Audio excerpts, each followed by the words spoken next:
Hello everyone, I hope you're taking it easy and your day has been great thus far. For this video, we'll be going through a unboxing and review of the Deluxe Class Decepticon Wild Rider, and he was part of the Wave 2 Transformers Legacy release. Well, at least I'm pretty sure it was Wave 2. And he was released this year being 2022. And I guess depending where you are, it could have been released very recently, could have been released a few weeks ago. It could be pending release. Global shipping distributions and things like that, very up in the air. Anyway, here we have the second unboxing and review of a Transformers action figure. This time I thought I would pop into the Legacy line. The previous video was for the Studio Series RC, or Transformers Bumblebee movie. This time in the Legacy line doing Wild Rider, one of the 5 members of the Stunticons. So Wild Rider pretty much heralds back into the G1 side of things. So here we have the front of the box with a nice image of Wild Rider in his alt mode. And within the box we get to see Wild Rider in his robot form, once again without this window, happily chilling there. It's pretty cool. And in terms of the rest of the box, so we just have your Legacy logo on the top, some of the various characters and other items that were released. So there's Dragstrip, guessing that would have been Skywarp, Kickback, Iguanus, and that does look like a form of Megatron.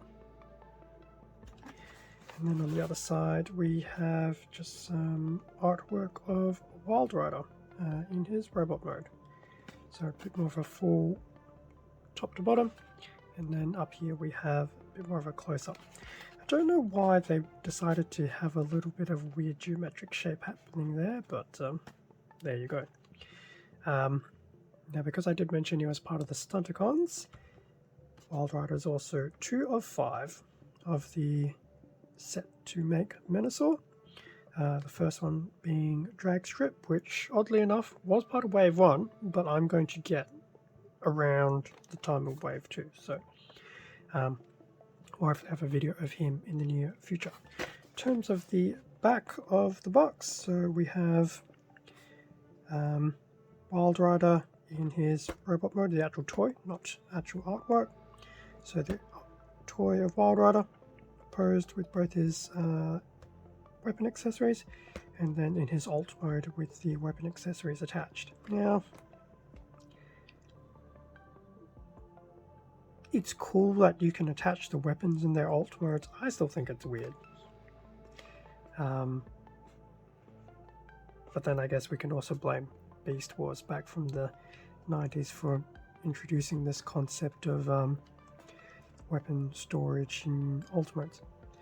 Now, I have noticed there are some of these tech spec and QR code things. I honestly haven't had a chance to use them. So I'll definitely have to try one of those in the near future to see what happens with those. So that was pretty much a quick look of the packaging for Wild Rider. Not too bad. Definitely some nice artwork of Wild Rider, both his robot and his alt mode.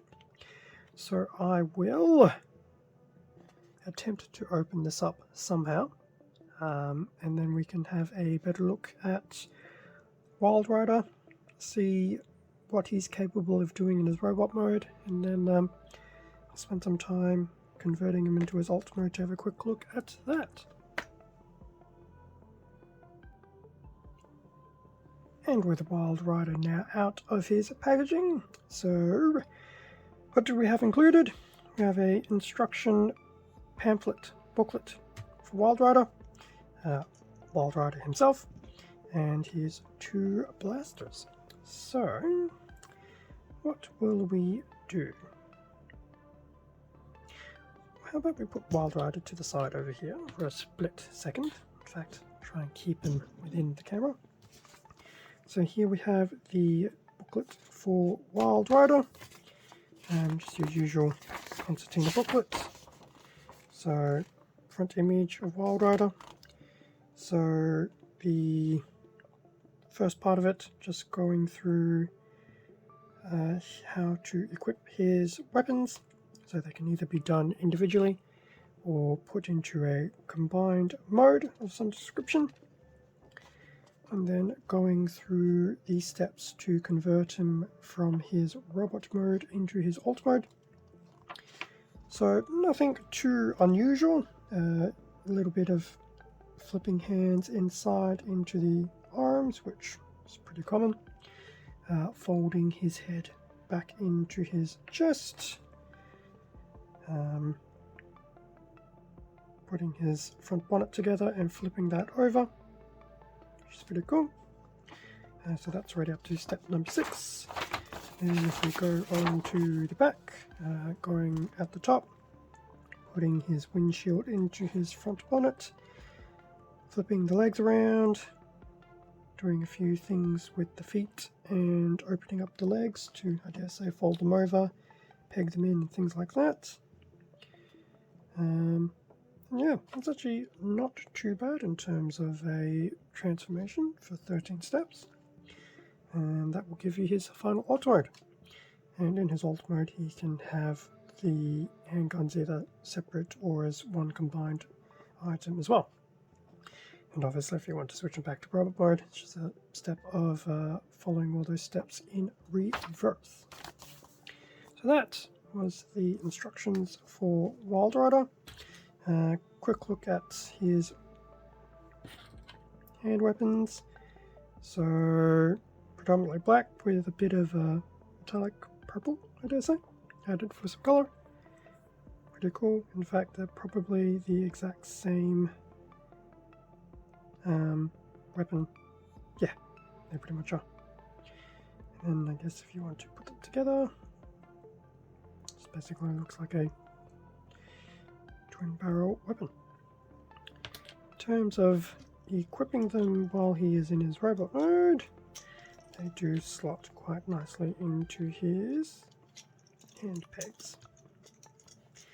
So here we have Wild Rider. He's a little bit stiff, which is to be expected. He hasn't really been moved much since he was probably assembled and packaged. In terms of looks, I'd say it's a very good representation of Wild Rider. His head's definitely there. Colors look really good.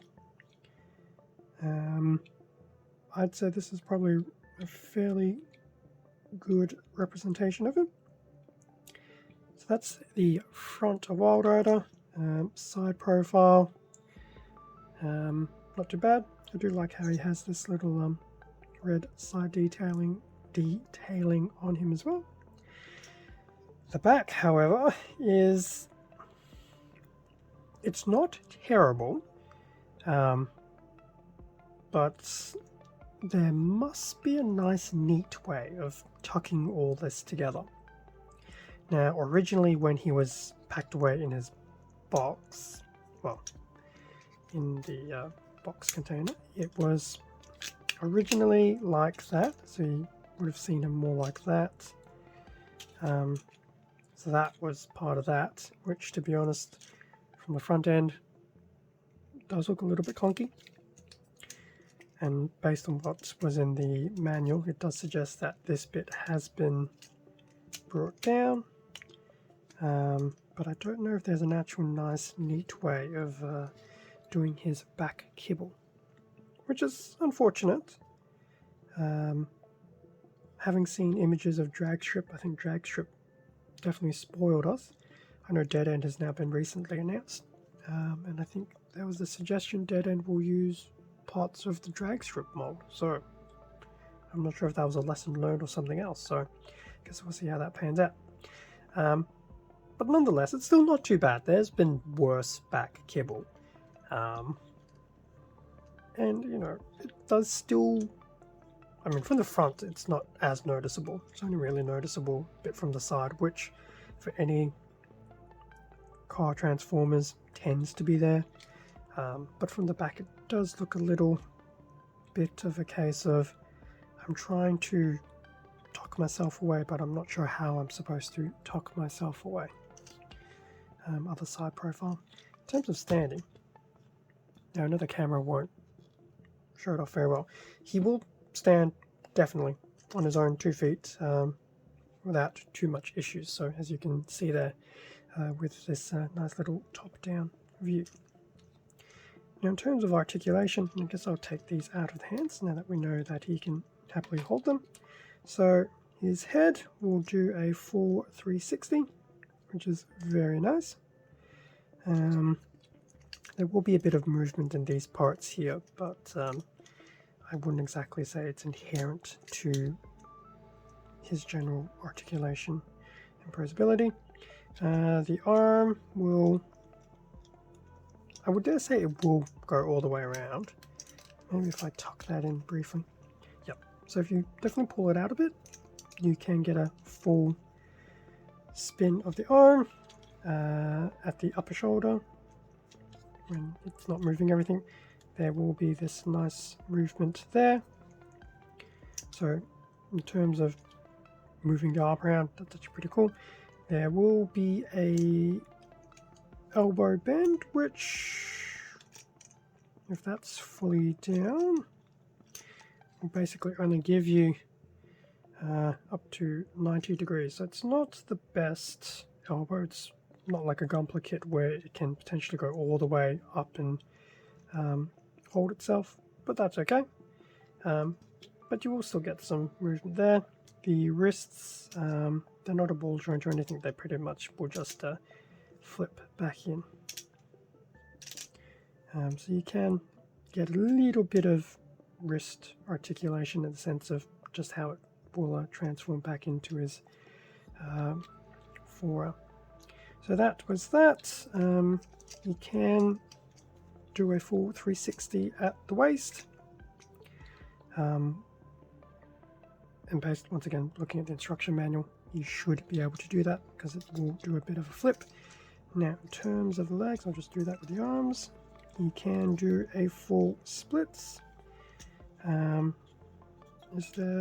There is rotation at the actual wrist, not the wrist, the actual waist itself. It is a little bit awkward to do, so keep that in mind. The top of the leg can do a full 360, much like the top of the arms. In terms of the knee, pretty much just a 90 degree, well, up to 90 degree, partly because some of the back of the leg / car does impact with the back of the upper leg. But it does have a few options there. It's not a free flowing, well, not so much flowing, but it's definitely, what do you call that term? Completely forgotten. But you pretty much flat, 45, 90. I was going to say ratchet, but I don't think that's correct. In terms of the feet, they're pretty much, I mean, they're not really posable per se, other than a bit of an artifact of the transformation. So that's pretty much his robot mode in a nutshell, and that back kibble is going to annoy me, so I would definitely recommend pose him, put him aside, leave him that way. And if you do grab him, try not to grab him from the back. So what I will now try to do, since we've had a good look at his robot mode, I will transform him into his alt mode, but I'll do that off screen and not live, just in case it takes a little bit longer than I would like it to. And with the Wild Rider now fully transformed in his alt mode, and I will admit, it is a very nice looking alt mode. I would definitely say, in terms of a alt mode perspective, that is spot on, including the visors.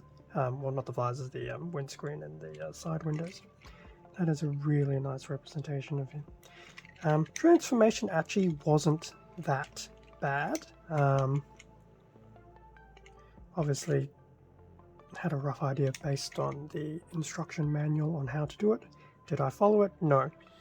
Followed it loosely in the sense of I had a rough idea of what to do, but it wasn't too bad. I think the only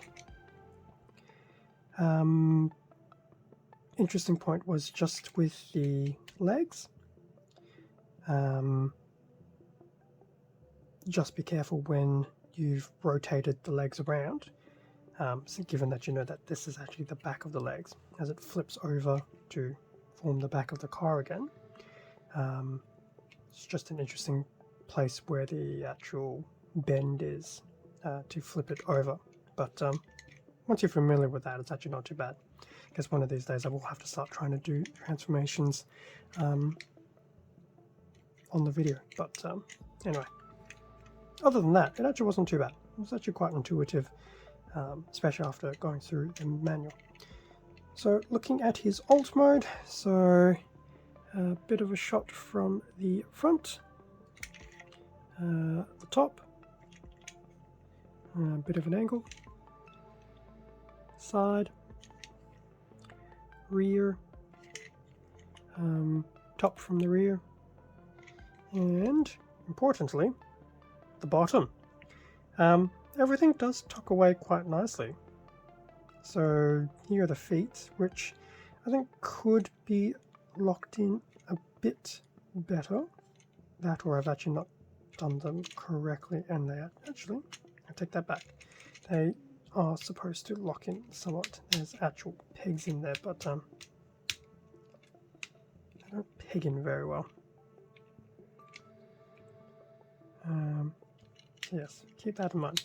It's definitely points for them to peg in, but so that's the underneath. In terms of his vehicle mode, his wheels do function as wheels, so he will roll backwards and forwards quite nicely. In terms of the weapons, not that I would usually do it, but just to see what it looks like.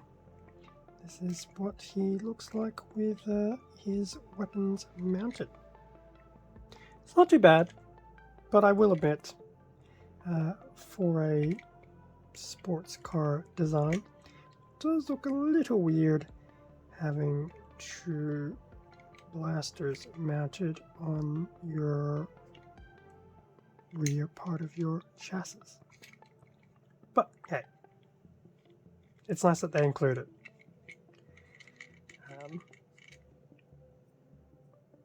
Which is interesting enough. What would it look like if you did the...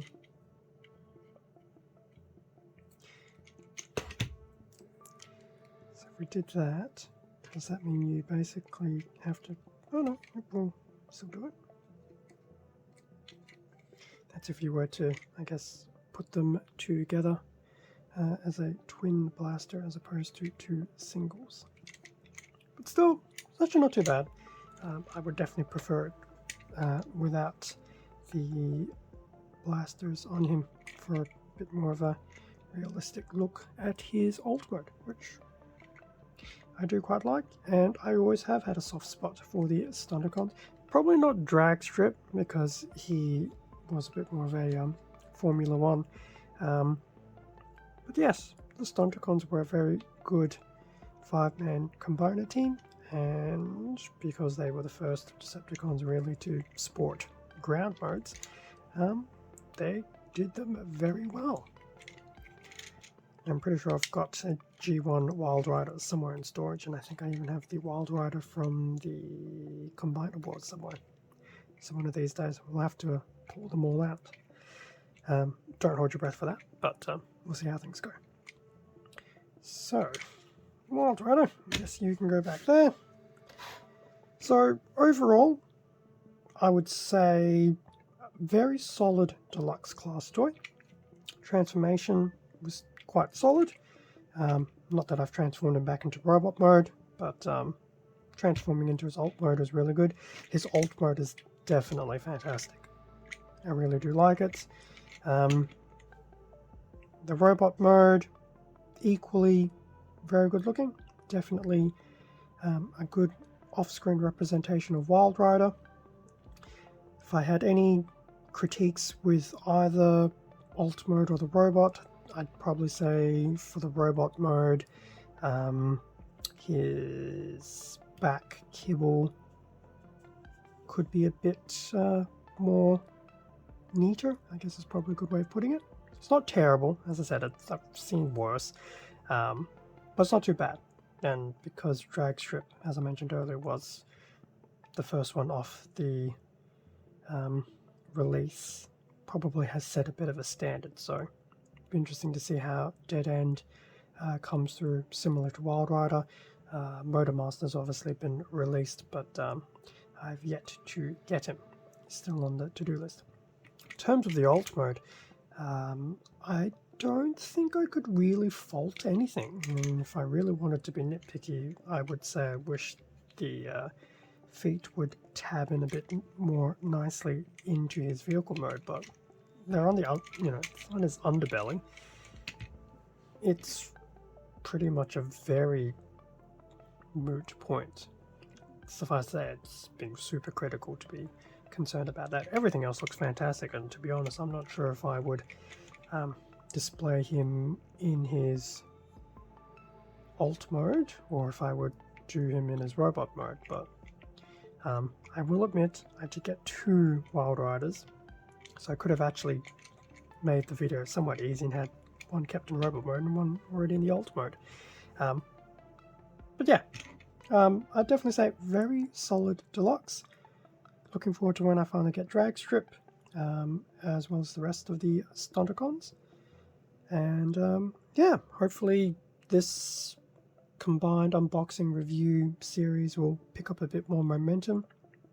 Being the second one, I do appreciate it's still a work in progress to try and polish off the edges of these videos, but yeah, I'm starting to enjoy doing it. It's actually been quite fun. It's definitely given me an opportunity to actually get these things out of their boxes.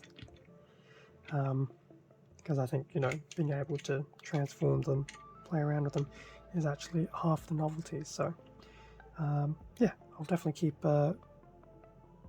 publishing some of this content. Probably looking at once a week, because I will want to try and get a few short videos and better pictures of Wild Rider for Instagram, as well as probably YouTube Shorts as well. So definitely keep an eye out for that, on top of this, obviously the unboxing and review video. Thank you very much for watching this video. Feel free to leave a like, comments. If I don't want to say bad comment, no comment is really bad per se, but feel free to make any recommendations. I know there's obviously a lot of other people who provide Transformer content who've also been doing it for a much longer time. So I do understand that I am very much a novice compared to some of those people, but we all had to start somewhere. So this is me starting somewhere. And if you did enjoy the video, feel free to subscribe to the channel. There will be more of this content to come. The liking, the commentary, the subscriptions, it all does help support the channel and do greatly appreciate it. Extra content can also be found on my Instagram account, link below. Stay safe and take care, and I will catch you all in the next video, whether it be my standard videos within my channel or the next Transformer video. Hopefully I'll see you around in the near future. See ya.